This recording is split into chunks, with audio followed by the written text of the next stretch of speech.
Може ли без дренаж и хидроизолация в основите на една къща? Ама може, разбира се. Всичко може.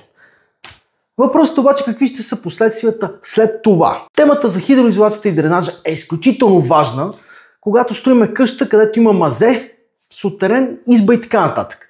Или пък там, където дори да няма мазета, има високи подпочвени води. А повярвайте, в България е пълно с такива терени. Каква е ролята на хидроизолацията? Хидроизолацията предпазва бетона да не проникне в него влага, вода и всякакви там разрушителни соли. Те сами по себе си могат да доведат до мухъл, до корозия на армировката, влошаване на конструкцията, загуба на топлоизолационни свойства и така нататък. А каква е ролята на дренажа?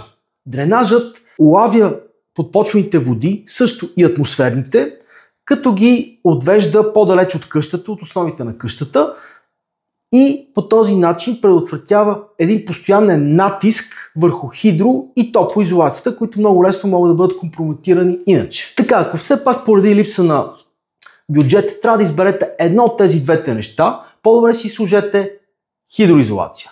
Дори да не е най-скъпата на пазара, много по-добре е да има хидроизолация, даже един пласт, отколкото изобщо да няма такава. И накрая, по-добре си направете и двете.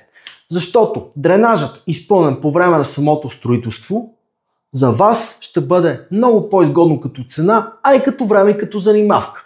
Защото ако решите да го направите този дренаж след години, вие ще трябва да къртите вертикална планировка около цялата къща, да копаете това нещо цялото, нали, да направите дренажа, да насипете и да възстановите всичко.